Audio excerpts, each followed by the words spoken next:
এখন বাজে সকাল 9টা, তো এখন থেকে ব্লগটা শুরু করছি। আর আজকে দেখো লেট করে ঘুম থেকে উঠেছি, মা ঝাঁটা পিটন করবে, তার জন্য বিছনাটাকে তাড়াতাড়ি গুছিয়ে নিচ্ছি। আর সকালে সবার প্রথম চিয়া সিড গোলানো জল খাওয়ার পরে সকালের খাবারটা কমপ্লিট করে নিলাম। সকালের খাবার কমপ্লিট করতে করতে মা রান্না বসিয়ে দিয়েছে, লেট করে ঘুম থেকে উঠেছি।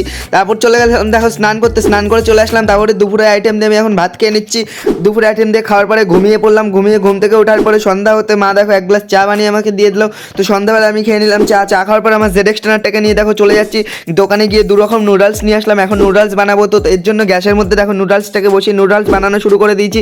আর এখানে দেখো নুডলস বানিয়ে খেয়েও নিলাম। তো নুডলস খাইয়ে আর এখানে দেখো মা রাত্রে খাবার বানাবে রুটি, তার জন্য দেখো আটা মাখছে। আর আমার এখানে খিদে পাচ্ছে, তার জন্য একটা বিস্কুট তুলে খেয়ে নিলাম। আর এখানে দেখো মা রুটি বেলছে, এখানে আর ওদিকে ভাজছে। আর কিরকম দেখো হনুমানের মতো করছে পুরো।